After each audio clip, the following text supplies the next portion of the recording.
Bé, doncs comencem. Bona tarda a tothom i moltes gràcies per venir. Sobretot, amb aquest temps així una mica inestable. Avui farem un acte que gira entorn a l'eix de la ciutat que cuida, perquè nosaltres entenem que la ciutat que cuida és aquella que posa la persona al centre de les polítiques i que, a més, l'atén en totes les dimensions i al llarg de totes les etapes de la vida. I avui, dintre d'aquest eix, parlarem i farem un acte centrat amb la gent gran i, sobretot, amb la nova generació sènior, i els reptes i les transformacions que es necessiten en les polítiques municipals futurs i actuals per afrontar el nou paradigma que es vindrà arran d'aquesta nova generació sènior. I ho farem avui amb una taula de luxe, que us presentaré els ponents. Tenim a la Roser Maeso. La Roser Maeso treballa a l'ADG i és un membre actiu de Guanyem de la Comissió de la Gent Gran amb un gran coneixement de l'àmbit especialitzat. Tenim en Pep Ribas. En Pep Ribas és tècnic dinamitzador especialitzat sociocultural en gent gran.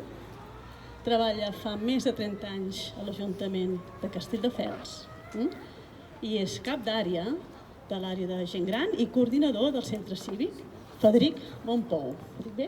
Sí, molt bé. Ens parlarà en Pep Ribas de la ciutat admirable. I tenim en Jabel Pérez. En Jabel Pérez és tècnic impuls de nous projectes de la cooperativa Sostre Cívic, que es dedica a la promoció del cohabitatge i també és membre del Consell Rector. Doncs, si us sembla, comencem a fer aquesta taula que sobretot pretès que sigui amena. Farem una exposició de diferents àmbits que se'ls demanaran i després, si us sembla, passarem a fer una mica de debat. Molt bé. Doncs, Roser, si et sembla, comencem per tu. Diuen que potser parlem del concepte de gent gran, no? Potser és un concepte equívoc, no? Perquè tenim gent de 60 anys jove amb molta energia dintre d'aquest col·lectiu i també gent que cada vegada s'acosta més a centenaris, no? I tenim gent amb molta salut i també després tenim gent també amb més dependència, tenim una gran diversitat, no? I sobretot cada vegada es parla més del fenomen de l'allargament de l'esperança de vida i et volíem preguntar què ens pots explicar d'aquest concepte de gent gran, d'aquesta diversitat, de què comporta aquest allargament d'esperança de vida i si aporta una forma diferent de viure la bellesa per les noves generacions sènior que venen. Gràcies, Gemma, per l'oportunitat que em doneu de poder expressar una de les meves dèries, que són les polítiques de gent gran, i que a través de Guanyem Girona hem estudiat, analitzat, pensat, repensat, i ara aquí us farem una mica de resum. El per què ens preocupen, per què ens preocupa la gent gran o per què ens preocupa en plural les belleses que venen. Tots ja sabem una mica a on estem anant, però permeteu-me que ho faci una repassada de per què del canvi demogràfic. Entre els anys més o menys el 58 i el 72 va haver-hi una explosió demogràfica, van néixer molts nens a Catalunya i a Espanya, em referiré a Catalunya, se li diu el baby boom. Aquest baby boom està creixent i d'aquí 10 anys el 25% de la població de Girona, per parlar de Girona, que és el tema que ens interessa ara, tindrà més de 65 anys. Això eclosiona i fa modificar molt tot el que està preparat per la vida de les persones, d'aquestes persones que en diem gent gran. I el que fa veure és que hi haurà molts tipus de belleses diferents. Per què? Perquè les belleses dels nostres pares, dels nostres avis, són belleses de gent que ha crescut en el franquisme, ha crescut en un règim i amb una obediència i ordre que tots els que hem viscut en democràcia no hem tingut, per sort. Tenim un exercici d'uns drets, unes possibilitats de formació i unes diferències vitals que ens fan ser diferents quan siguem grans.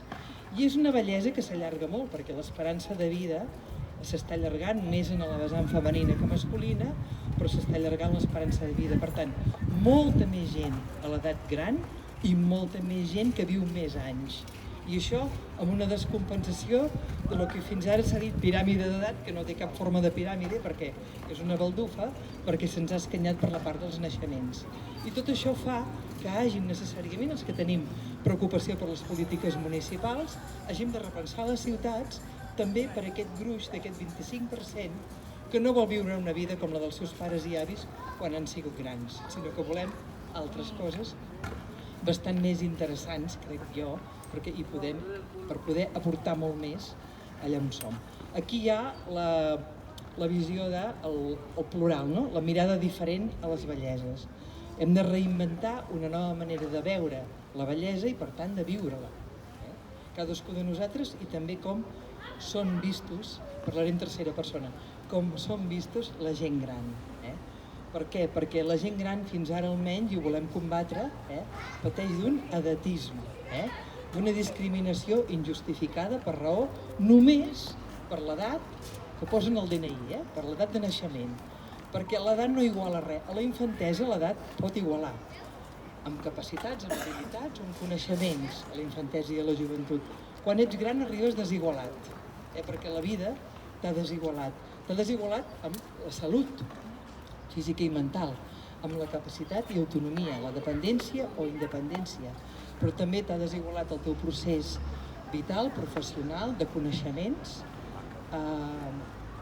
econòmic, per descomptat, i les competències digitals ara, que estan agafant molta força i que et desigualen respecte als teus de la mateixa edat, que en saben més o en saben menys de l'ús i maneig de les eines informàtiques. I tot això ens fa ser diferents quan arribem grans i cal aquesta nova mirada. També les creències i espiritualitat, els hobbies que has pogut mantenir i la preparació per a aquesta vida de persona més gran. I per què també gent gran no és un terme que s'ajusti bé? Doncs per diversos motius. Perquè l'edatisme també està amb la manera com s'expressen els mitjans de comunicació i la gent i com els joves veuen els grans. Es diuen avis. La gent és avi del seu net i neta. Són avis. És una incorrecció tractar avis a la gent gran. És una incorrecció tractar de jubilats a la gent gran. Hi ha molts jubilats. Hi ha molta gent gran que està activa. I és una incorrecció tractar de vells a la gent gran. Hi ha molta gent gran que no és gens vella. I per tant, tot això és el que volem que sigui tractat, que sigui considerat, repensat en molts aspectes que afecten a la vida i a les decisions que des d'un ajuntament es poden prendre. Doncs amb aquest canvi de nou paradigma, amb aquestes noves generacions i nova forma de concebre, el viure i gaudir de la bellesa, que és el que estem parlant, una generació que és molt més, o portem una motxilla, molt més exigents amb drets, amb qualitat de serveis, que demana més participació, amb diversitat de perfils, i a més, que és exigent en una generació que vol decidir com vol envellir, com s'han de plantejar les polítiques municipals vers la gent gran. I després tenim una altra pregunta. Creus que el model assistencial actual quadra amb les expectatives, amb el que ens ve, i si caldria més innovació? Des de Guanyem Girona pensem que sí a tot això. Tots teniu el fulletó del resum de les propostes que hem anat treballant al llarg d'aquests anys, sobretot mesos darrers, adequant-nos a tot el que últimament pensem que hem d'acabar de definir de les moltíssimes coses que hi ha per fer en aquest àmbit, del que pensem que és més prioritari.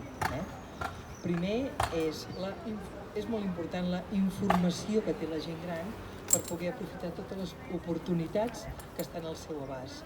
I no només oportunitats dels serveis que el propi Ajuntament i la ciutat té per donar-los-hi i a les seves famílies, sinó també els beneficis de qualsevol tipus, els descomptes de qualsevol tipus, a la salut, el tractament de la salut, les adequacions en el domicili, els sistemes de viure que han de canviar. Per tant, aquesta oficina de formació, informació i participació a la gent gran la trobem indispensable perquè ara no hi ha cap punt d'informació que aglutini tot el que li interessa a una persona 65 plus o 60 plus ens plantegem nosaltres, perquè hi ha moltes persones de 60 plus que ja no treballen, no són gens grans, però podrien aprofitar molts d'aquests serveis municipals. Per tant, aquesta oficina la trobem indispensable per aglutinar i poder aprofitar totes les sinergies que hi ha en aquest entorn. El segon és la ciutat amigable amb la gent gran. Ja ens ho explicarà en Pep, la ciutat amigable ve d'una xarxa europea que després ha passat tota una sèrie d'iniciatives a nivell supramunicipal i municipal, però les ciutats que són sensibles a la gent gran introdueixen moltíssimes decisions, microdecisions o macrodecisions, que fan que posin les persones grans al centre amb les seves característiques individuals i col·lectives. I no m'estenc més perquè en Pep ja ens ho dirà. Després la participació la trobem molt important, sigui a través d'un Consell de la Gent Gran, allà on hi ha una participació reduïda, però sí de les persones més actives i els que tinguin més voluntat de participació pública i municipal, sinó també de muntar una sèrie d'iniciatives arreu per combatre, per aprofitar tot el potencial que tenen, per combatre també la soledat, que és una altra. Abans del Covid, la pandèmia del segle XXI era la soledat. En alguns països s'han creat fins i tot ministeris contra la soledat, Avui sentien a la ràdio que deien que el 13% de les persones, i no parlo de les grans, sinó en global, també els joves, se senten soles o tenen soledat no volguda. I aquest és un punt que ens hem d'agafar molt en sèrio també des dels ajuntaments, perquè es poden fer moltes coses de caire participatiu i de voluntariat per combatre aquesta segona, ara ja, pandèmia del segle XXI. Per posar un exemple del que creiem més destacable a les primeres posicions del programa que teniu a les mans. No voldria allargar-me més, que els meus companys també tenen coses molt interessants en dir, Gemma. Moltes gràcies, Roser. Bueno, un aplaudiment, no?, per la Roser.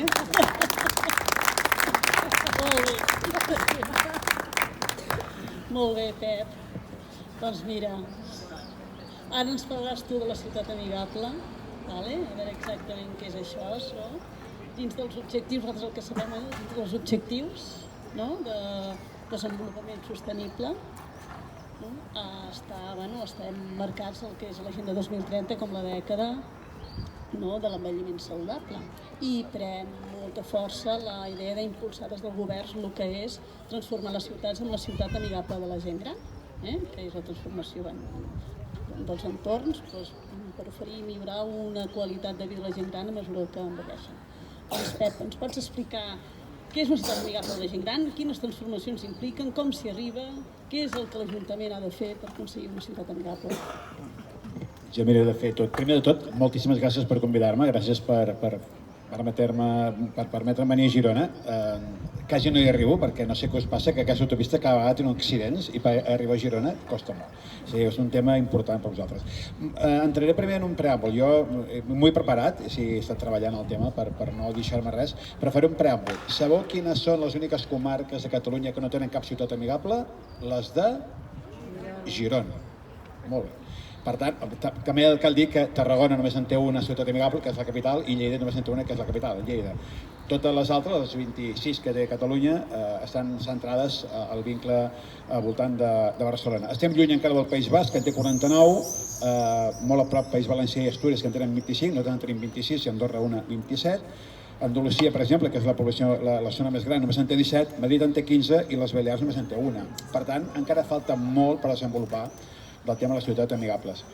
Aquí, per contextualitzar, hi ha ciutats grans que són ciutats amigables, L'Hospitalet, Badalona, Sabadell, Terrassa, Granollers, les que estan al voltant de l'àrea metropolitana de Barcelona, i també hi ha altres de molt petites, o més petites, Navàs, Navarcles, Malgrat de Mar, que és la que té només a prop, per exemple, o Sant Vicenç de Castellet, per posar exemples. Amb aquest preàmbul volia explicar-vos que això de la ciutat amigable queda molt bé, és molt bé, però no tothom s'hi atreveix ficar-s'hi en el tema. No? Primer perquè necessita una gran voluntat política. Jo fa 8 anys que al meu regidor l'he demanat formar part de la Ciutat Amigables i ha acabat la legislatura, la segona legislatura aquest regidor, encara que l'últim any el van fotre fora i m'he quedat sense regidor l'últim any, coses dels socialistes, no he aconseguit que la meva ciutat fos ciutat amigable malgrat demanar-ho i malgrat treballar-ho, malgrat preparar ja, tenir un pla de gent gran preparat per poder tirar endavant.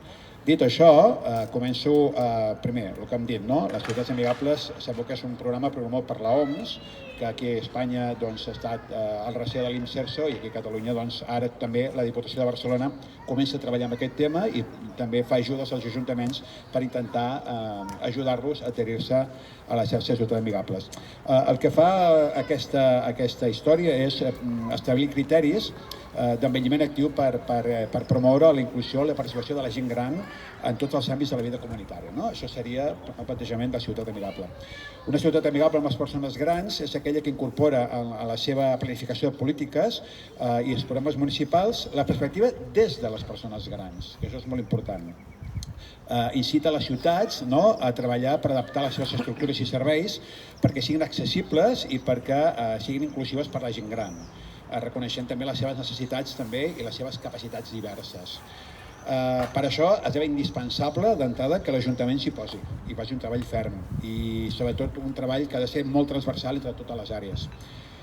En el programa de Ciutat Amigables hi ha 3 eixos de treball, que un és el físic, l'altre és el social i l'altre és el dels serveis municipals. Serien els 3 àmbits o els 3 eixos en els quals les ciutats hi han de començar a treballar en aquesta ciutat amigable.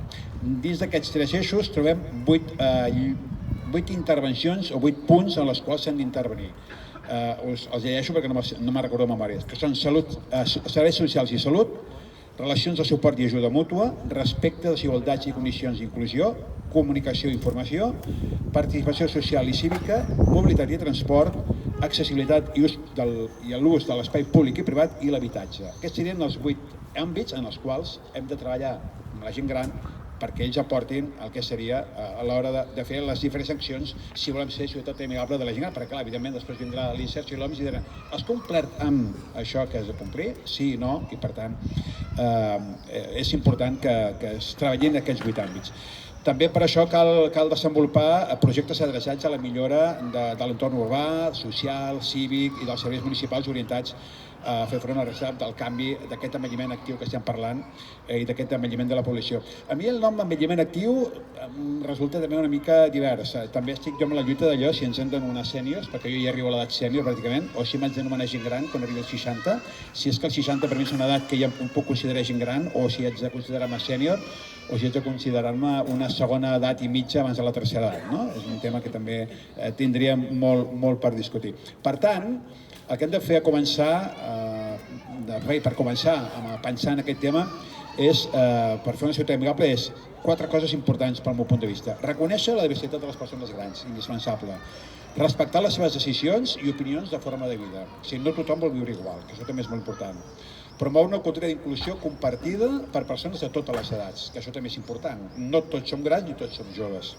I també anticipar-se i respondre al que hem dit abans, i ser flexibles a les necessitats i les preferències relacionades amb aquest envelliment actiu que tan famós ara se'ns està posant de moda. Hem experimentat també en quins aspectes transforma les ciutats i en quins beneficis aporta. Doncs sobretot observança i empoderament de la gent gran, és el punt més clau. També ser útils i necessaris a l'hora de marcar polítiques públiques. És necessari tenir un pla de la gent gran. A Girona no el teniu. He vist que teniu molts plans, però no teniu un pla de gent gran. Per tant, també seria bo que us hi poséssiu com una eina necessària per ser una ciutat amigable. Si no hi ha un pla de gent gran, no es pot ser ciutat amigable. He vist que a Girona teniu diversos plans que podrien encabir polítiques de gent gran.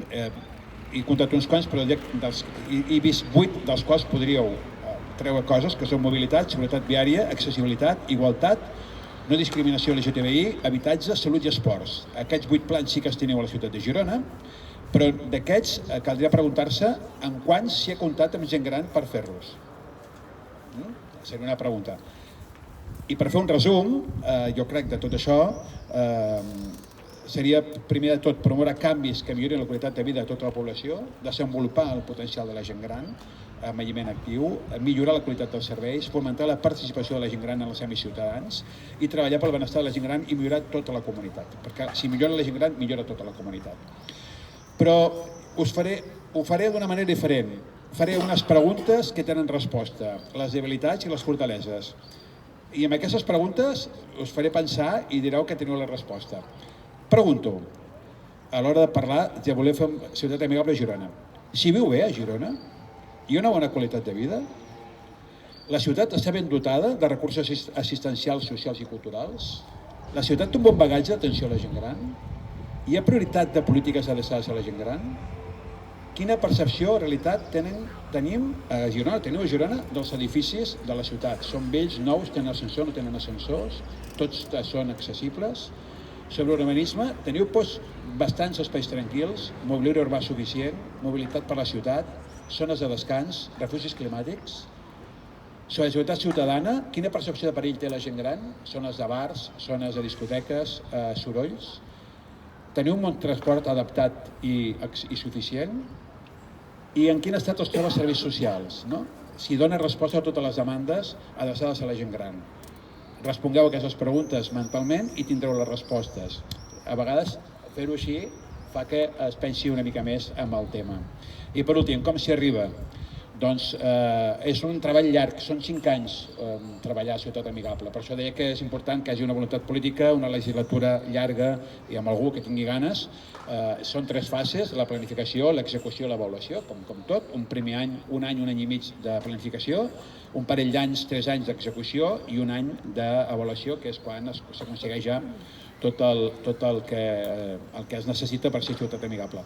Què ha de fer l'Ajuntament? Primer, una diagnosi de la situació de les persones grans. Ho ha de fer a través d'un anàlisi demogràfic, és a dir, cap a on anem, si ara tenim 15.000, 20.000, 30.000 persones més grans de 65 anys o no, quina és la situació real de la gent gran a la ciutat, i sobretot fer-ho no només amb un grupet de gent, que el Consell de la Gent Gran acostuma, almenys a la meva ciutat passa, que el Consell de la Gent Gran són sempre els mateixos, el Consell de les Associacions de Veïns i el Consell del no sé què. Sí, ens quedem sempre amb el grupet, no? I això també hem de trencar aquesta dinàmica. I per això també s'haurien de fer unes quantes i bastantes enquestes de percepció de quina és la realitat, què és el que pensa la gent gran dels serveis de la ciutat. Després, el punt 2 seria dissenyar un pla d'acció amb objectius i accions concretes a desenvolupar, d'aquests 8 punts que he dit abans, fer grups de treballs transversals de cada un dels diferents punts, trobar diferents persones a la ciutat grans que vulguin treballar en aquests camps, fer, evidentment, els grups de treball i, a partir d'aquí, treure les conclusions de què és el que necessita la ciutat. No sé, ara m'invento, escoltem, i un punt de treball sobre transport que diu que hi ha una línia d'autobús que hauria d'arribar fins al barri tal i no hi arriba, doncs seria una acció a treballar i que el grup motor, el grup que treballés el tema de mobilitat, doncs hauria de portar a terme i que s'hauria d'acabar aprovant en un pla de la gent gran. I, evidentment, acabar, al final, definir un sistema de gestió sobre el pla i els seus indicadors, totes les accions que es desenvolupin, seguir cada una d'elles, evidentment, veure que aquests grups locals han treballat i que, sobretot, hi ha aquesta avaluació de les accions, no només dels grups de treball, sinó també com les aplica l'Ajuntament a través d'aquesta feina transversal que he dit de les diferents àrees, que és el punt important. Jo crec que amb això ja he resumit bastant el que seria una ciutat amigable.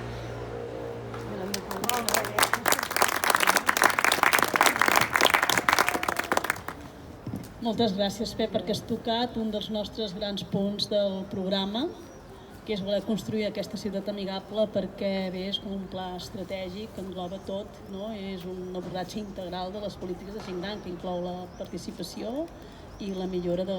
Sense pla de Exacte, molt bé, molt bé. I després, bueno, un dels nostres puntals és la ciutat amigable i un altre dels nostres puntals del programa de gent gran també és poder aplicar la innovació una mica amb tot el que és l'abordatge de polítiques de gent gran. I nosaltres pensem que aquí a Girona, almenys, com a moltes ciutats, ens movem amb un model molt clàssic, que és el que la Generalitat ens diu per cartera de serveis que hem d'aplicar en el que és els models de gent gran, i tants diners entren, tants diners apliquem i sembla que no ens movem d'aquí, no? I potser l'Ajuntament ha de tenir un paper més de ser promotor d'iniciatives innovadores I bueno, per això t'hem convidat, Jabel, perquè porteu vosaltres com a cooperativa una iniciativa molt interessant i molt innovadora, que és el tema del cohabitatge. Doncs, perquè ens expliquis primer la teva entitat, Sostre Cívic, que també és innovadora, una cooperativa, què és el cohabitatge, i quan parlem del cohabitatge amb la gent gran, ens expliquis una mica com s'enfoca i com es pot afavorir el cohabitatge dels ajuntaments, com podem promocionar-ho. Perfecte, se'm sent bé, Doncs moltes gràcies. Per nosaltres, per Sostre Cívic, és un goig que des de diferents candidatures estigueu plantejant no només la qüestió de l'habitatge, sinó també la qüestió de la gent gran i, com molt bé deies ara, poder plantejar aquesta manera transformadora de poder accedir. Em poso el temps, perquè si no jo m'enrotllo molt. Sí? D'acord. És que així vaig veient com m'enrotllo, més fàcil. Què és el cohabitatge? Primer, nosaltres fem servir el terme habitatge cooperatiu en cessió d'ús, terme una mica més farragós, però sí que és veritat com molt més concret. És un model diferent d'accés a l'habitatge que està a cavall entre el model de compra i el model de lloguer. Aquí sona una mica estrany perquè segurament portem una cultura de dècades, gairebé des dels anys 60, d'accés a l'habitatge a través dels models molt vinculats a la propietat i a la patrimonialitat, però això, com bé sabeu, i suposo que heu anat parlant en d'altres espais que he vist que heu fet moltes activitats, porta unes greus mancances en relació a l'habitatge i el model d'habitatge cooperatiu en cessió d'ús neix d'aquí, de buscar un sistema alternatiu per garantir aquest dret a l'habitatge. Entenem que l'habitatge ha de ser, més enllà d'aquestes quatre parets, és un espai per viure i per fer xarxa, per fer ciutat, i que la lògica d'entendre l'habitatge com un bé patrimonial, d'inversió, d'estalvi, que no té per què ser d'entrada dolent, amb una lògica especulativa, com estan fent els fons motors, entitats financeres, òbviament sí, però és una cultura, tal com tenim l'estat de benestar, algú pot entendre i mira, poso dinerets aquí i així tinc el futur arreglat a mig llarg termini. Això, que aquesta idea d'entrada podia semblar més o menys raonable, el que ens porta, en part, és on estem ara, que els habitatges valen més per l'ús de propietat, per tant, com a estalvi, i per tant, com aquest bé, que no pas per aquesta funció de l'habitatge. I el que plantegem des del model d'habitatge cooperatiu en cessió d'ús és un model que posi el focus en l'ús de l'habitatge i no tant en aquesta part de la propietat. Com ho fem? Al final, que la gestió, el domini, la propietat d'aquests habitatges no recaigui sobre les persones, sinó que recaigui sobre el col·lectiu. Perquè llavors el focus el poses en fer servir l'habitatge i no en ser-ne o no propietari, perquè tu ja no ho ets, ho serà el col·lectiu on tu participes.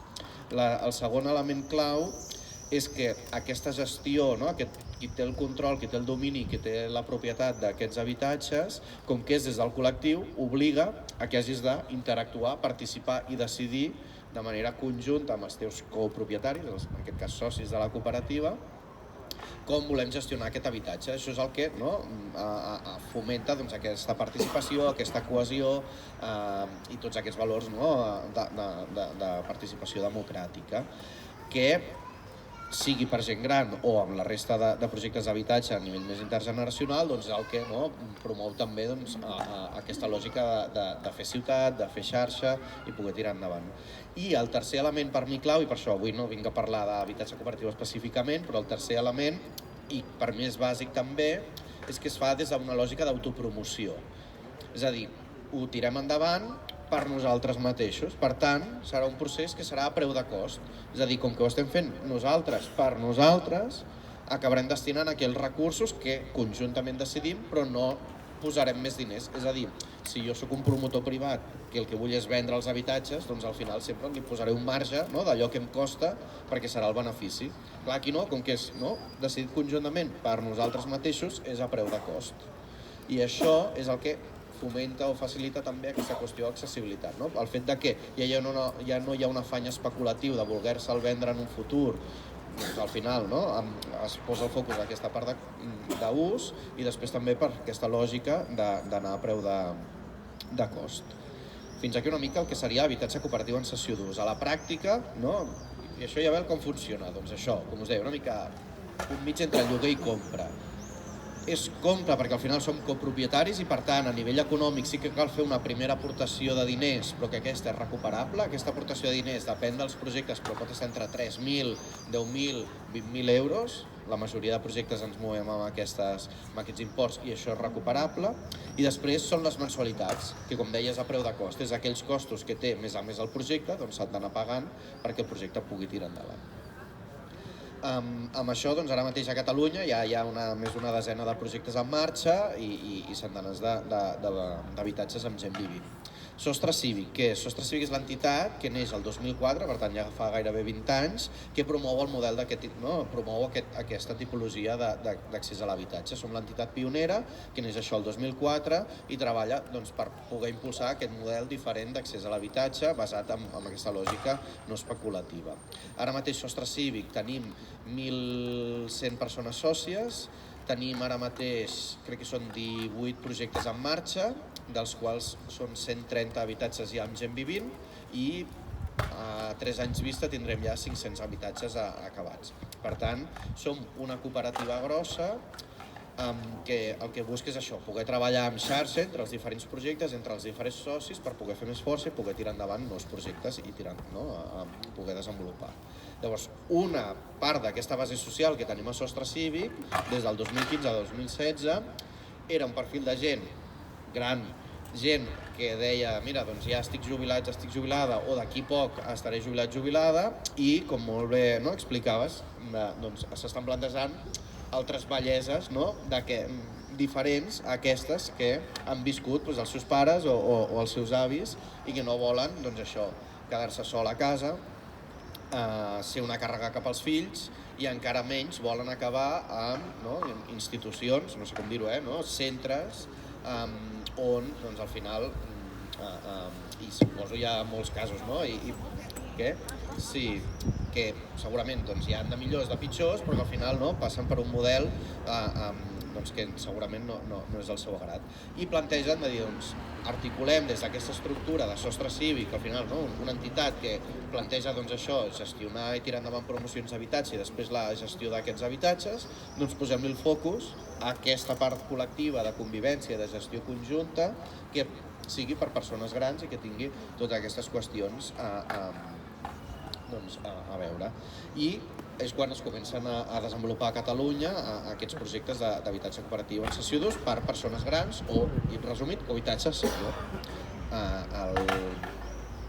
Com són aquests projectes? Al final són projectes que tenen una part d'espais compartits molt gran, al final són projectes que busquen un procés tant a l'hora de viure, de poder compartir, per tant, espais privatius, el que vindria a ser l'habitatge molt petit, d'una habitació, una petita sala, alguns cuina o alguns no tenen ni cuina en l'espai privatiu i es plantegen una cuina i per tant sala, i per tant posar el focus a aquesta part més de convivència. El que busquen és això, poder gestionar la bellesa de manera, decidint-la conjuntament, tant la part de serveis com la part de cura mútua que es pugui fer i poder tirar endavant, i sobretot el que busquen és que aquest procés de relació i de treball conjunt i de poder prendre part i de poder decidir fomenti una bellesa més activa durant més llarg temps. És a dir, que al final no estan pensats tant per ser uns centres d'atenció quan hi hagi un grau alt de dependència, que alguns potser poden preveure, sinó que el que busquen és ser espais molt actius perquè la gent estigui a gust el més major temps possible i poder tenir la màxima activitat i la màxima capacitat de decisió i gestió. I com tot, al final, segons quines malalties, haurem d'anar a espais especialitzats, amb centres molt més concrets. Quins projectes tenim, em preguntaves ara mateix. A Sostre Cívic som l'entitat que disposem dels projectes més avançats. Ara tindríem 3 projectes. El que suposo més coneixet també per proximitat és el projecte Gualtem 21 a Sant Feliu de Guíxols. És un projecte que va arrencar el 2017. Van trobar aquest grup de sòcies de la cooperativa un antic hotel que estava en desús des de feia temps. El grup l'ha comprat, un hotel que està, com us podeu imaginar, amb tota la pressió turística que té aquell sector de la costa.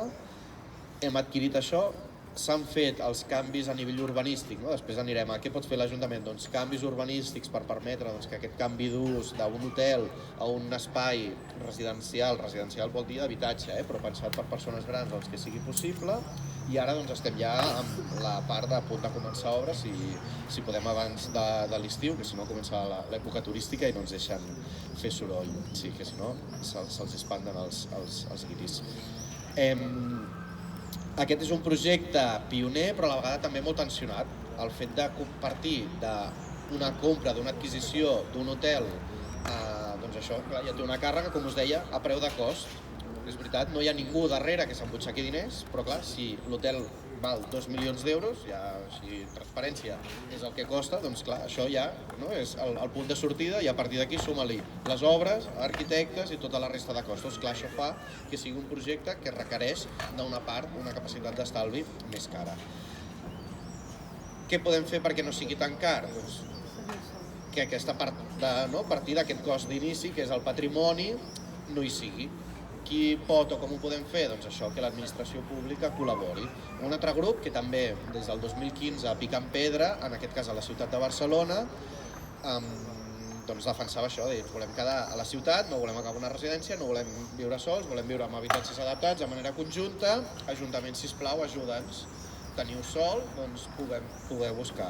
Aquí va ser una feinada molt grossa perquè amb la necessitat d'habitatge l'Ajuntament entenia que el sol ha d'anar a les persones que tenen dificultats econòmiques per accedir a un habitatge. Aquí la feina va ser de dir no, aquesta gent no vol habitatge, i ja està. Vol habitatge adaptat amb tot això, per tant no està buscant habitatge, està buscant un altre projecte innovador, i llavors això ha costat 6 anys, però crec que va ser la setmana passada, finalment vam signar l'adjudicació del sòl, els hi han donat un solar i faran 39 habitatges. Clar, en aquest cas, doncs, no partint del cost d'entrada, i serà un projecte molt més assequible. Projecte de Can 70, no sé si li dic el nom, però perquè pugueu ubicar, i s'ubica això, al barri de Sarrià. Aquí es nota també el pas del temps, han fet un procés molt gran de com volen viure aquestes velleses, com serà el procés d'atenció, com seran les cures compartides, i tot aquest treball, totes aquestes reflexions, vam acabar fent una guia, que si entreu a la nostra web podeu accedir-hi, sobre totes aquestes reflexions, no tant com Can 70 ho sap tot i diu que això és el que val, sinó recollint les seves reflexions per si li serveix a algú a ajudar a reflexionar i poder-se definir com volen el seu projecte. I el tercer que tenim ara en marxa és un projecte Sant Hilari Sacalm, que també molt similar al Walden. Hem trobat un antic hotel, també en desús, en aquest cas patrimoni privat, i tot just vam fer l'adquisició, en aquest cas molt més econòmica, no són els preus de la costa, i estem també treballant amb totes les qüestions de canvi urbanístic i de més. I aquests vindrien a ser com els 3 projectes que estan ara en marxa. Els 3 estan en procés d'incorporar socis, per tant, si algú d'aquí tingués ganes de participar-hi, també us podeu informar, i després si hi ha algú dubte, i això.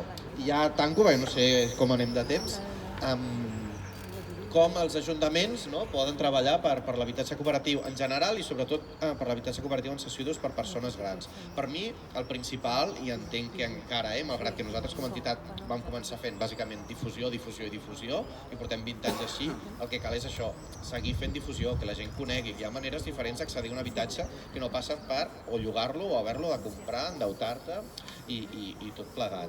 A la vegada, suport econòmic o a nivell de recursos per acompanyaments tècnics, crec que també està molt bé, i després vindrien els ossos d'ús d'arrossegar, que seria el sòl, l'accés al sòl, que hi ha 2 vies, o l'Ajuntament que pugui disposar de sòl i cedir-lo, o a vegades si l'Ajuntament en té poc i ens trobem en un col·lectiu, com aquest cas podria ser gent gran, que pot tenir certa capacitat d'estalvi, o vendre's l'habitatge que té en propietat, tenir una part d'estalvi, depèn dels casos, poder trobar sòl privat que amb alguna mica de suport, amb alguna ajuda, subvenció pública, es pugui adquirir. Tenim diferents exemples d'aquests 18 projectes que us deia, no projectes per gent gran, però sí per projectes intergeneracionals, d'adquisició de sòl privat, que amb una petita ajuda pública aconseguim recuperar patrimoni en desús, treure patrimoni del mercat especulatiu i poder-lo posar a disposició com a habitatge social sense ànim de lucre i a preu de cost. I l'últim, i ja acabo, seria poder arrencar amb uns estudis previs. A vegades costa un grup fer-se la idea de dir doncs aquí, quan surten les quotes? El que us deia, al final qui tira endavant això es posa el barret de promotor o promotora sense ànim de lucre i a preu de cost i autogestionada, però al final fas de promotor, per tant hi ha una part de risc que acabes assumint. Doncs si podem arrencar com a administració pública estudis previs, el que us deia, l'Ajuntament pot tenir certa capacitat de poder fer aquests estudis, doncs això facilita que la gent vegi una mica si hi ha aigua a la piscina, si no, fer-se l'ànim i llavors poder arrencar i tirar endavant aquests projectes.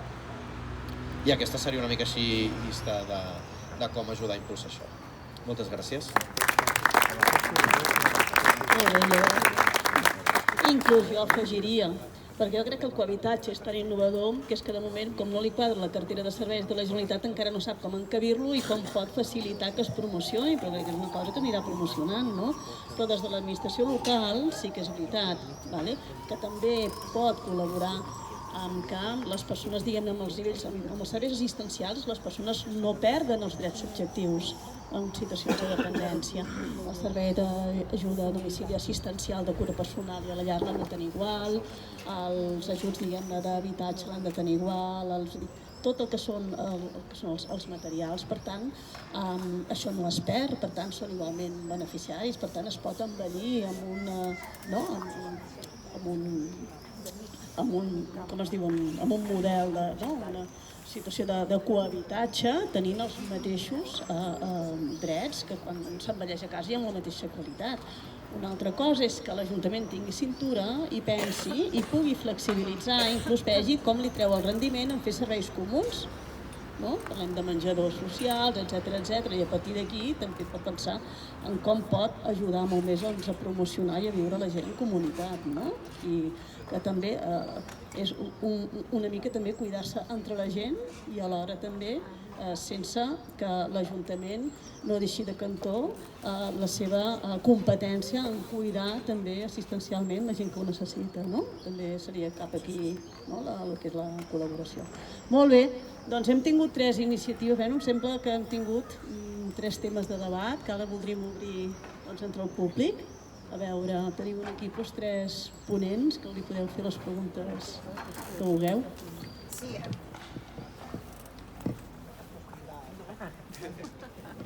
Gràcies. A veure, jo soc fan del cohabitatge, però m'agradaria que expliquessis una mica aquestes zones comunes, o sigui, quan has explicat els projectes que més o menys esteu treballant i d'altres que s'estan també projectant, donar una mica d'idea quin estil de vida seria, és a dir, tu tens el teu petit habitatge amb el que necessites i no complicar-te massa la vida, que tu pots rebre visites, que pots tenir els teus amics a casa com si visquessis al teu pis. Tot això s'ha d'explicar perquè la gent es tregui del xip el fet de pensar que estàs en una espècie de geriàtric. I també explicar com funcionen les zones comunes, habitualment quines són les zones comunes, més que tot perquè tothom vegi una imatge, diguéssim, del que és això, no?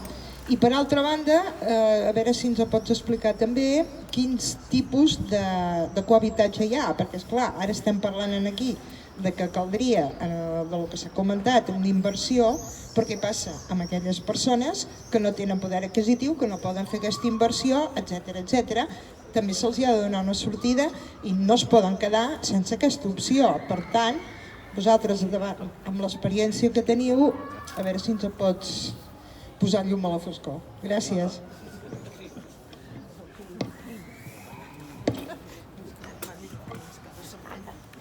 Molt bé. Aviam, clar, com funcionen aquests projectes a nivell... Clar, no estan vivint encara, el que és teòric, tenen, no? Al final el que busquen és aquesta part de compartir. La majoria plantegen, inclús m'atreviria a dir obligatòriament, que hi hagi moments de compartir, per exemple, els 2 que més conec tenen la part de fer un àpat diari conjunt, com a manera d'obligar-se a trobar i el que varia és si el voldran contractar o inclús el cuinaran conjuntament, això és el que en part està en debat.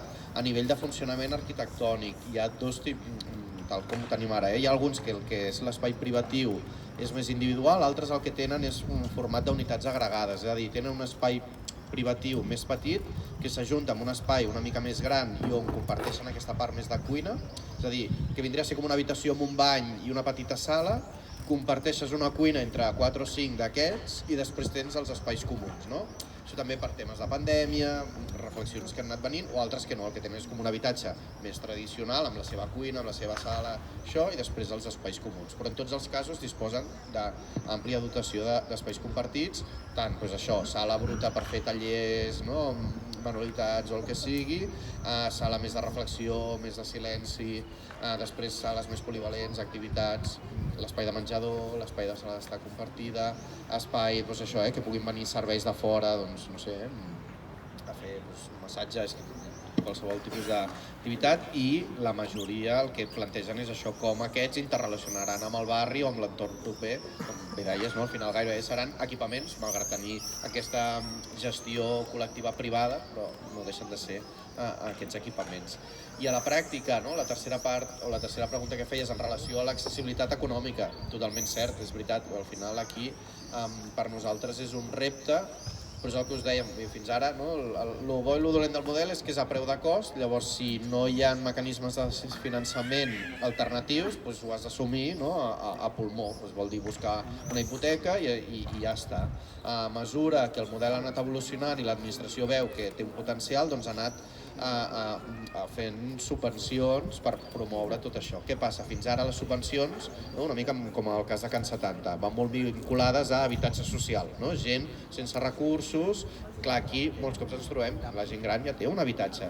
El problema és que potser no està adaptat, viu sola, està lluny, no? Del centre i per tant no té activitat, i el que busquen és una cosa diferent. Llavors aquí és el que ara estem treballant, no només amb la cartera de serveis que es pugui adaptar, doncs, sinó també amb això, no? Possibles ajudes i subvencions per poder impulsar aquests projectes, i llavors sí, poden ser projectes molt més assequibles.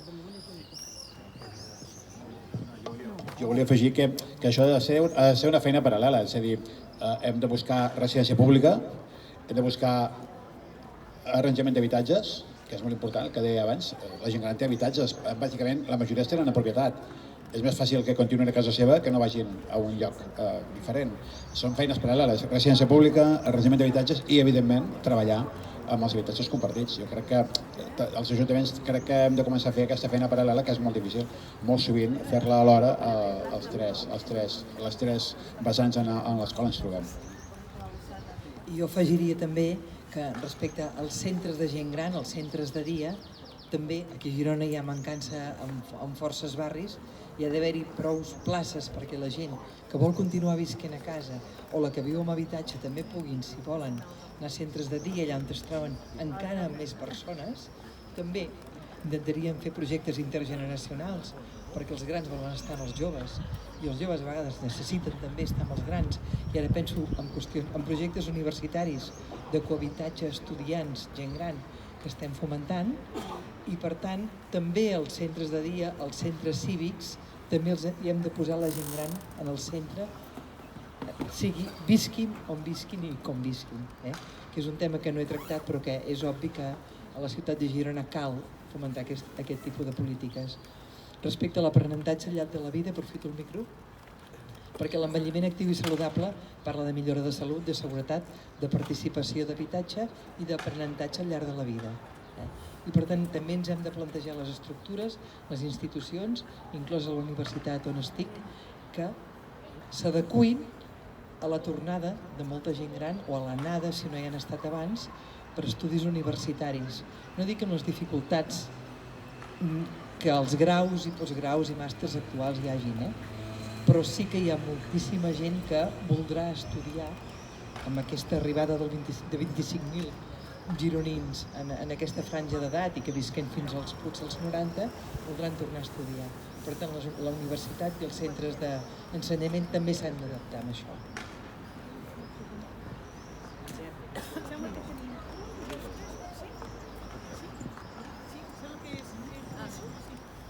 A veure si sé dir tot el que vull dir en poques paraules. Primer, em sap greu que no siguem a Fontejau i que hi hagin 5.000 persones. Això vol dir que aquesta gent gran està poc interessada en el seu futur. No hi ha berenar. No hi ha berenar. No és això. Una cosa. Molt bé tota aquesta història de que no tenim a Girona, que tenen altres llocs. La gent gran podem fer moltes coses, molt voluntariat, jo en faig. I ens ho han de facilitar, diguem, no? Anem de tenir ganes. Qui diu que sóc jo? No, estava dient en aquest... Bueno, perquè ho sapigueu, tinc 70 anys, eh? Bé, llavors, crec que aquí hi ha dos temes, aquí, vist, eh? Un és el partit polític que ens demana el vot i que li direm el que nosaltres ens pensem, i llavors un altre sector que he vist privat que és una cosa privada. Vull dir, per tant, no, jo ja m'explicaré. Vale. Llavors, jo ara tinc 70 anys, em trobo molt bé, faig moltes coses, però jo sé que aquelles excursions que faig els divendres i els dilluns amb els amics de 10 quilòmetres, d'aquí 5 anys seran de 8, i d'aquí 10 seran de 6, i potser d'aquí 15 no hi haurà vol, serà un vol per la manzana, que diem nosaltres. Vale. Llavors, hi ha un moment, que tu has dit, el noi aquest de l'empresa aquesta, de que, esclar, quan arriba un moment que estàs molt fotut, el que volem, o el que voldria jo, seria, jo em pregunto, els socialistes van governar 23 anys aquí a Girona, o a Espanya, diguem, no? I quants geriàtrics hi ha públics que no hi haguessin hagut? Quantes escoles bressols noves han fet? Quasi cap. Llavors, jo espero dels polítics un lloc quan jo no estigui bé i no pugui ser casa meva, o no pugui anar a un lloc compartit, privat, perquè els llocs compartits han de ser privats, no subvencionats, els que els hem de guardar per aquest que hem d'anar quan estiguem malalts, allà que ens acullin una mica. Aquí això hem de fer, llocs d'aquests per quan no estiguem bé. Quan estiguem bé ja ens anem espavilant. Perquè, per exemple, jo us posaré un exemple. Jo ara estic buscant un lloc, una casa de pagès, molt ben decorada, molt ben d'allò, maca, a prop de ciutat, que allà hi anirem a viure 7 o 8 companys. I això saps què val? Això val 1.200 euros al mes, 1.400, a dividir entre 8. Encara farem peles perquè llogarem la casa nostra i tindrem la diferència, perquè m'haig d'embolicar a fer una inversió que em porten uns senyors que no conec, que no sé qui són, i a posar-hi calés. És una opció, però privada, no pública. Per mi.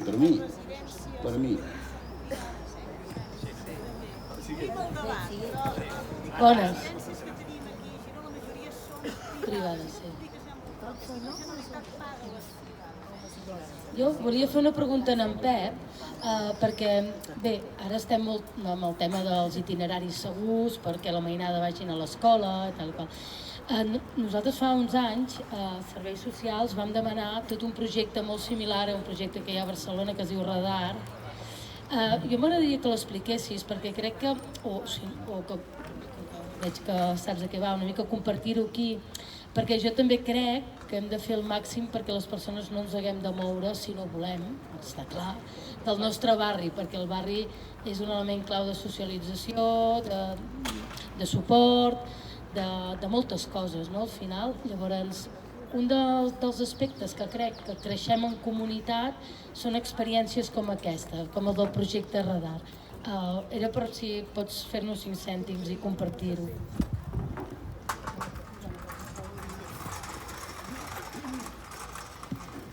Bé, bàsicament, una resposta important a aquest senyor.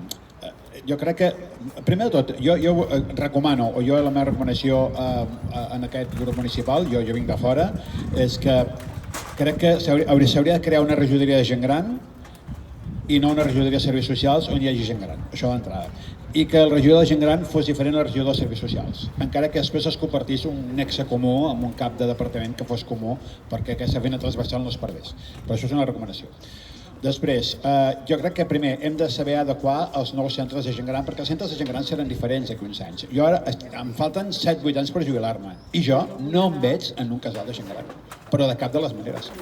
Em veig abans fent de voluntari en un club de futbol, en una associació de veïns, en un AMPA, fent coses. Per tant, hem de canviar aquest paradigma del futur. I els 90? Bueno, clar, però els 90, clar, tots els 90 m'agradaria viure a casa meva, el millor possible, poder ser amb la meva parella, si és que tot va bé, si no, mira, ja ho veurem. Sobre el tema radars. El tema radars és un projecte de Barcelona molt interessant que és sobre la detecció de la soledat no desitjada, en aquest cas, o la soledat en aquest cas imposada, perquè és un projecte que es va iniciar a través, nosaltres a Castelldefels també més o menys l'hem impulsat a través dels monitors de gent gran, que són els que tracten i treballen amb la gent gran cada dia, amb els metges del CAP dels ambulatoris públics i sobretot amb els farmacèutics, que els farmacèutics són els que més s'hi fixen en aquestes coses. I sobretot amb els botiguers de barri, els botiguers de tota la vida. Llavors nosaltres tenim una mena de xarxa, que és una mena de radars, en els quals ens fixem amb la gent que canvia d'hàbits.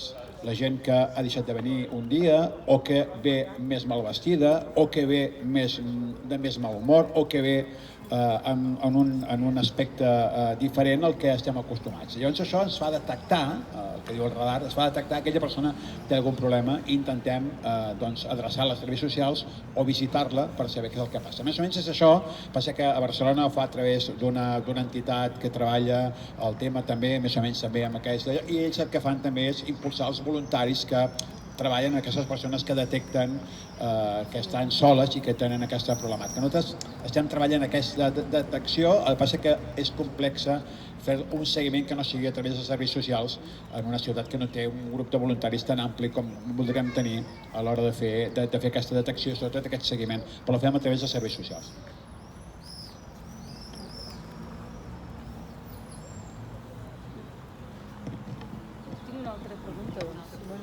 Alguna altra pregunta? Jo en el tema de les residències públiques, el tema de les residències, jo crec que també en poc temps les ciutats d'alguna manera haurien de tenir residències públiques, igual que centres de dies públics, però passa que és molt difícil, evidentment. Bueno, tu ja saps que tot el que és la intervenció terciària, que és tan costosa, és molt difícil de poder assumir des dels ajuntaments, però no vol dir que no es puguin fer coses. Nosaltres una mica en aquesta línia també tenim una altra proposta i m'agradaria compartir el debat que teníem aquí amb el company, si em permets, sobre la necessitat d'espais exclusivament per gent gran. Parlàvem dels habitatges, tu, Roser, has fet una aportació interessant també en aquest sentit, no? Però sí que és veritat que hi ha moments on un perd un nivell d'autonomia, que a vegades li preocupa seguir vivint sol, i pot començar un estat d'isolament o de deteriorament social, no necessàriament ni cognitiu ni físic, però sí un deteriorament social. I nosaltres ens vam plantejar, tenim una proposta de destinar un tipus d'habitatge que es diu habitatge dotacional, que és sobre sòl d'equipament, en una zona concreta de la ciutat on hi ha bastanta gent gran, però que també ofereix molts recursos interessants, com un centre de dia, un centre cívic, unes hortes, un CAP, és a dir, molta vida comunitària, per poder-ho destinar, sí, en aquest cas, en aquest col·lectiu, perquè són pocs habitatges, són uns 12-14 habitatges, i destinar els baixos, o aquesta és la nostra idea, que en tot cas se n'ha d'apropiar la gent que hi visqui, per poder fer allò que és la vida comunitària, però també algun tipus de servei de cures o de seguiment sociosanitari per evitar precisament que aquestes persones s'hagin d'institucionalitzar quan no els hi cal en aquell moment, potser. I ens regim per un model d'habitatge dotacional que es va posar en funcionament a Palafrugell fa anys, on va entrar-hi gent a viure amb 60 anys, 65, avui en tenen 80, segueixen vivint allà quan les expectatives que tenien era haver de deixar l'habitatge o la casa de pagès que ja no responia a les seves necessitats i ingressar en un geriàtric.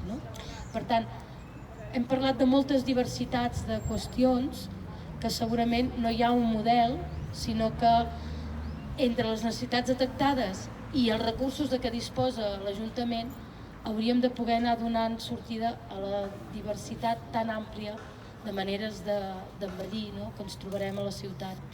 Per tant, sí que Girona té potencialitats en aquest sentit.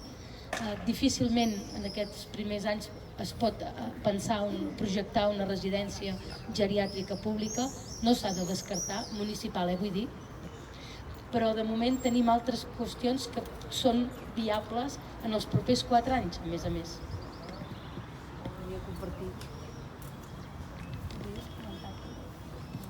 No, jo simplement el que comentava amb ella és que nosaltres també tenim aquí un grup de pensionistes que en diem i també parlem de tots aquests temes.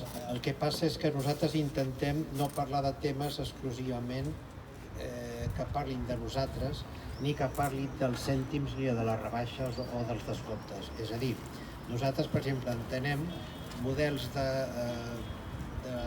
transport públic que per la gent que viu a la ciutat siguin gratis o pràcticament gratis. És a dir, no ens agrada demanar que la gent gran vagi de gratis a l'autobús. Per què? Perquè la gent gran, i no per una persona que està estudiant o una persona que té un atur o una persona que té tal. Per tant, i això ja s'està fent a altres llocs. Per exemple, nosaltres no ens agrada que parlem de coses que exclusivament serveixin per nosaltres, com pot ser que les botigues no se'n vagin del barri. És a dir, hi ha algunes poblacions aquí, i no diré els noms de les comarques de Girona, que han xuclat totes les botiguetes dels pobles i els pobles no tenen botigues, senyores i senyors. I llavors hi ha poblacions més, no li diguem el nom, que tenen 6 o 7 cadenes de supermercats. I això jo crec que és el que s'ha de canviar el paradigma. S'ha de canviar el paradigma de que els cèntims que fan els ajuntaments són a base de el que paguen els promotors i constructors. I aquí, si veieu la Gran Via, es van deixar un temps determinat que era de moda fer 3 o 4 pisos més a les finques que ja existien. I això, clar, si aneu per Barcelona, això tapa el sol. I és molt diferent d'anar per un carrer que hi ha 4 o 5 pisos d'alçada, que és el que abans es permetia quan no hi havia els ascensors, que no que un pis que hi ha no sé quantos. Llavors, jo crec que el que s'ha de canviar és la mentalitat. I per tant, no crec que s'hagin de fer coses específiques per la gent gran, sinó parlant de l'habitatge no en parlaré, però parlaré, per exemple, dels llibres. El llibre, què és el que interessant? Que la gent el llegeixi, no que se'l compri, perdonin. Llavors, aquest és un model que hem de canviar, perquè un llibre perfectament fet que s'ha de llegir cada dia, com podria ser, no sé, la Bíblia dels que els agrada llegir cada dia, ha d'estar molt ben enquadernat i tal, i pot valdre 40 euros o 50, però una novel·la, amb tots els respectes que la llegeixes i la no tornes a llegir, no pot valdre, senyores i senyors, 20 euros. Per tant, aquesta mentalitat és la que nosaltres entenem que s'ha d'extendre a tothom, i llavors aquí sí que es podria fer un tipus de vida a la ciutat diferent. I això és una mica el que ella estava comentant, no? I després, l'apunt que deies del tema aquest de la gent gran, jo he treballat el tema aquest i jo he vist, no sé, països com Holanda que fan zones que enderroquen el que dèiem el barri xino i fan allà cases noves, però fan cases noves que tenen la meitat són per parelles joves i la meitat són per gent gran. I al mig hi ha un pati que veus els nens de 3 anys que corren, perquè, i acabo, és per mi tètric veure llocs que només hi ha gent gran. Són opinions, però en fi, jo crec que hi ha molta feina. Gràcies. Aprofitant que el tinc, és un segon només. A veure, jo no sé si... Jo us vull explicar casos que m'imagino que tots vosaltres coneixeu. Tu tens una iaia que l'està cuidant la teva dona, per exemple, no? I arriba un moment que aquesta persona no pots cuidar-la. No pots cuidar-la. I llavors no tens diners per posar-li una dona tot el dia. Llavors demanes la plaça a la residència pública i triguen 2 anys. I quan te la demanen i quan te la donen, s'ha mort. O fa 15 dies que s'ha mort. Això no pot ser. Aquesta senyora l'hem de poder portar els seus 2 últims anys de vida en un lloc que, desgraciadament, seran com són, gent dependent i amb problemes. Ja està, jo només volia dir que penseu a fer nous geriàtrics públics. Sí, puc dir? Un puc contestar? Sí? Sí. Pots cargolar el Departament de Socials perquè no se n'ha fet cap de nou. Bé, el que està clar, a veure, és que tot el que és el sistema de serveis socials i de benestar va començar i es va encallar. És a dir, no es va desenvolupar. És a dir, qui pensi que estem en un estat de benestar i en un sistema de serveis socials desenvolupat, com pot ser educació o altres, o salut, això és mentida. Va començar el 2007 i ahir vam 3 anys i pum, i ens vam encallar i aquí va haver una cartera que ens vam quedar i que a més pressupostàriament tampoc no tira endavant i a més a nivell de planificació no estan ni constituïts els consells territorials on poden dir inclús on han d'anar les residències, quantes places necessiten, tot això no existeix des de fa anys.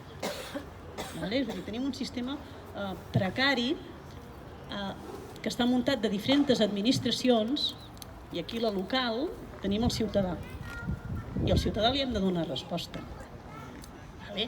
Tenim, evidentment, hem de batallar a 2 nivells. Una, aconseguir millors polítiques macros perquè ens reverteixin i ens facilitin poder donar aquesta resposta, però és que també hem de poder donar resposta al dia a dia de la gent que tenim aquí, perquè la tenim en els serveis socials i a més la tenim a les cases i la tenim a la ciutat. Llavors, hi ha com 2 nivells. Una, dèiem, tot el tema de l'envelliment actiu, de la gent que no té problemes de dependència, però que ha de poder gaudir de la vida. És a dir, quan dèiem la nova generació sènior, és perquè som gent que esperem gaudir molt temps de la vida tenint una qualitat de vida a la vellesa, però també esperem que quan arribi el moment, perquè ho sabem, perquè és el de vida, qui es pensi que no perdrem autonomia i no ens tornarem dependents, vol dir que s'ha mort de cop, clar, perquè si no... Llavors, clar, esperem, o almenys el que guanyem apostem, en primer lloc, és per un desenvolupament, almenys amb el que tenim competència municipal, que és un serveis d'assistència domiciliària, perquè la gent preferentment prefereix viure a casa, però sempre i quan no es trobi sol, perquè aquesta és l'altra. Quan la gent viu a casa seva i bé, perquè té família, perquè està rat al barri, perquè li agrada, perquè s'hi troba bé, vol que l'assisteixin a casa i vol uns serveis de qualitat. I aquí Girona té el que tenen a tot arreu, màxim 3 hores diàries el que té nivell de dependència 3 i punt. Ja està, és que no hi ha més. Per què? Perquè tot l'altre t'ho has de pagar. I aquí, si tens família, si tens estalvis, és a dir, és on entràvem, no? I si no, la gent comença a buscar fórmules d'aquestes que dèiem innovadores, Sostre Cívic perquè s'ha organitzat de muntar cooperatives, que evidentment hi haurà una part privada, però si els ajuntaments promocionen solars o compren edificis, és la forma de convivència, és a dir, és la forma de convivència del que estem parlant, de socialitzar espais, socialitzar despeses, una forma de viure en comunitat, que evidentment pot ser de tota gent gran, però també pot ser intergeneracional. Però el que estàvem dient és que a nivell assistencial també l'Ajuntament ha de poder promocionar 2 nivells, l'assistència domiciliària. No només la persona que et ve a casa a cuidar, és que hi ha molt més serveis que ho envolten. També és en els barris posar serveis de menjador, que la gent pugui anar a dinar en companyia, encara que visquis a casa, a preu de 5, 4, que n'hi ha alguns, hi ha a Girona, però no hi ha a tots els barris. Que es puguin obrir els casals també els diumenges, n'hi ha 2. Tot a Girona 3. Un és de la Generalitat i 2 són municipals. I un l'han acabat d'obrir ara fa poc perquè va ser un pacte amb nosaltres. Sí, és dir, això s'ha de desenvolupar.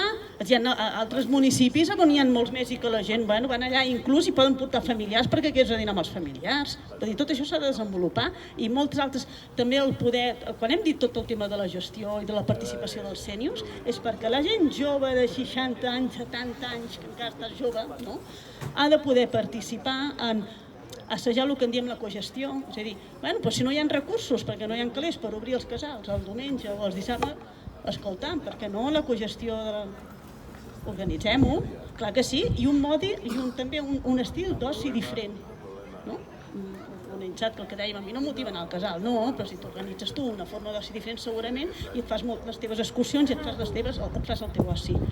Quan entrem això és en l'etapa de l'envelliment actiu, és a dir, hem de plantejar noves formes de fer la ciutat i de plantejar com volem envellir, però és que també com volem envellir quan necessitem assistència.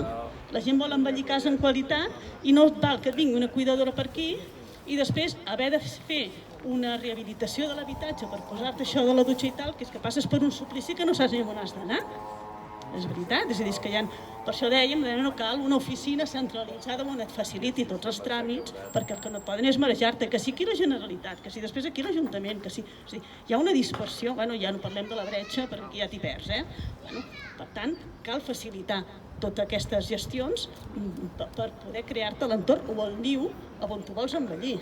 Però és que, a més també, parlaríem de desenvolupar l'economia de les cures i els serveis de benestar, perquè no estan desenvolupats, és a dir, també ha de ser un eix estratègic i també ho tenim com a ciutat, igual que diuen les noves tecnologies, desenvolupar tot el que són les professions assistencials de cura, clar que sí, més perquè hem de formar professionals, si volem tenir professionals que ens vinguin a casa i a més ha de ser de qualitat, no podem anar amb gent irregular, que és el que està passant, perquè no es poden mantenir uns sous dignes o per lo que sigui, perquè són famílies que paguen, no són empreses, són famílies que estan pagant una persona.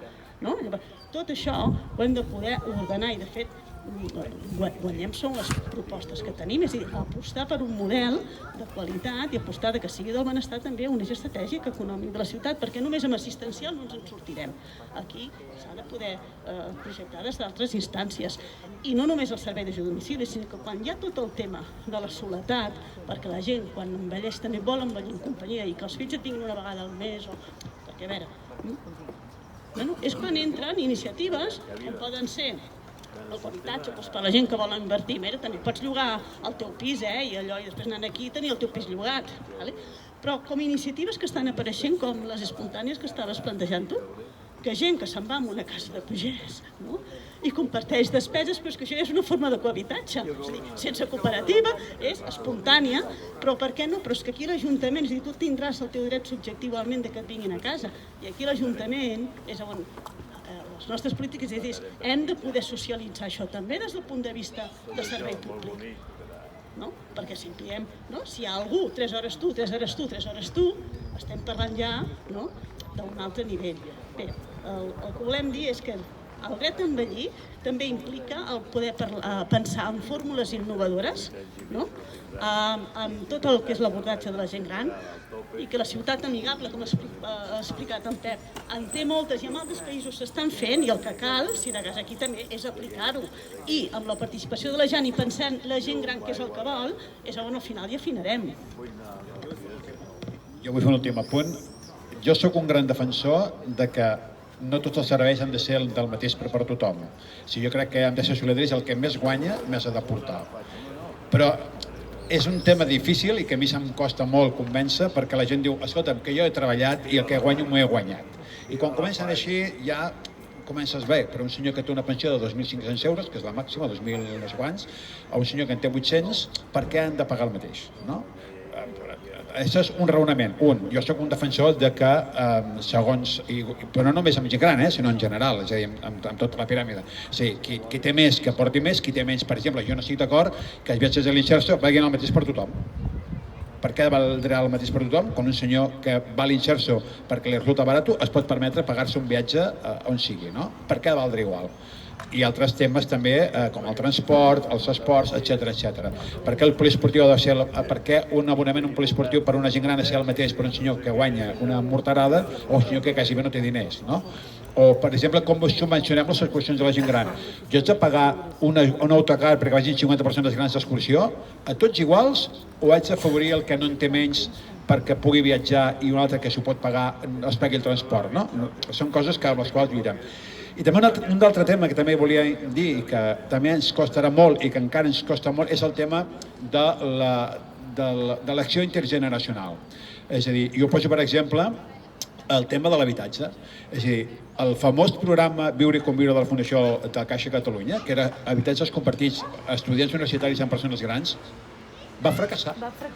Va fracassar. I a Girona, més. A tot arreu, va fracassar a tot arreu. O sigui, el Viure i Conviure va ser aparegut quan era un gran programa. Nosaltres, per exemple, a Casaves, que vam incorporar una part de la Universitat Agrícola, vam intentar fer un Viure i Conviure i va ser impossible. La gent gran no volia compartir amb gent jove. I això és un drama. Ara hi ha hagut una evolució, Ha hagut una evolució canvi generacional, una mica, però encara estem en aquest sentit, no? I després, ja per últim, volia dir allò que hem parlat dels barris. Potser no tots els barris ara necessiten aquesta mateixa atenció. No sé, jo crec que a Girona la major part de la gent gran la teniu centrada al centre. Al centre, no, hi ha hagut un procés de substitució. Sí? Sí, precisament. Però, per exemple, els barris més moderns, probablement la mitjana d'edat serà molt més baixa que els barris més antics. No, aquí a Girona, precisament l'altre dia vam estar al Cap de Santa Clara. Que s'ha fotut fora amb el turisme. S'ha fet fora amb el turisme. I és veritat que durant el Covid va haver-hi una mortalitat. Doncs clar. Ha canviat totalment la... Perfecte. M'agradaria puntualitzar una cosa que has dit. Mira, la ciutat de Girona, les polítiques, totes les polítiques tenen que estar centrades. Mentre que la població gironina ha crescut de forma geomètrica, la població de més de 65 anys ha crescut de manera exponencial. I creixerà. I en aquest moment representen pràcticament el 22,4% de la població gironina que té més de 65 anys. Quan parles, per exemple, que hi ha d'haver una regidoria de gent gran, ja estic d'acord, però té de treballar transversalment amb tots els... Això ho he especificat perfectament, això. I a més és una altra cosa, per exemple, parles que tenim molt de plans, és veritat, però són plans, per exemple, el pla d'accessibilitat és de l'any 98, quan la població de més de 65 anys representava una mínima expressió. Ara ha anat evolucionant i molts d'aquests plans es tenen que actualitzar amb aquesta mirada de lo que necessitem la gent gran, com jo mateix, que tenim la mateixa edat. Vale? Doncs, per tant, fareu el consell assessor. I comencem a estar perdedillos i tenim les nostres mancades. Sí, això, per exemple, poso un exemple. No sé si els refugis climàtics, que aquí deveu tenir a Girona també, refugis climàtics, no sé si no en teniu. No, els centres cívics, la meitat... Clar, nosaltres, per exemple, refugis climàtics per l'hivern o per l'estiu, quan fa molta calor, a llocs on la gent pot anar i tal, nosaltres vam comptar-hi amb la gent gran per preguntar-los, escolta'm, quins llocs creieu vosaltres que refugis? Escolta'm, aquest parc que té aquests arbres, aquest casal que té tal. Clar, hi ha altres ciutats que ho ha fet el tècnic municipal. El tècnic municipal ha decidit quin ha de ser el refugi climàtic. Nosaltres vam comptar amb la gent gran, amb el Consell, perquè ens digués quins llocs poden ser refugi climàtic. No? Aquí a Girona no tenen refugis climàtics i quan fa molta calor, on envieu la gent? A passejar. Van directament. Val. Hem tingut un problema. No dic res. Aquest hivern hem tingut un problema. A la biblioteca a les biblioteques que tanquen. No, a la biblioteca que estem de la Casa de Cultura. Aquest any a l'hivern, i també l'any passat al juliol, tenim uns problemes amb els sistemes de climatització que han fet que ni tinguin aire condicionat a l'estiu, ni tinguin calefacció. I amb això m'ha agradat una cosa que has dit, però també l'urbanisme, no?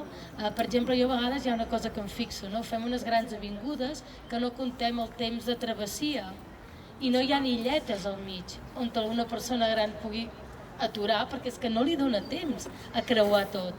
Vull dir que són una acció importantíssima de cara a un pla municipal de Justament. No, però vull dir que és molt interessant aquesta mirada i llavors haurem de trobar la manera, no?, de com paulatinament, perquè clar, són molts diners quan es parla d'urbanisme, no tants quan es parlen d'altres accions, però d'anar fent una ciutat amable, perquè com deies tu, si ho és per la gent gran, ho és pels infants, no? Ho és per... Unes paraules que em van dir una vegada, que són importants, que dir que la gent gran envelleix, però les ciutats també. També. Bueno, com més d'hores, més vell et trobes. Què us sembla cinema acabant? Si hi ha alguna última? Moltes gràcies. Vale, molt bé. Doncs vinga, acabem aquí. Molt interessant, em sembla que han sortit moltíssimes temes interessants. I després recordeu-vos,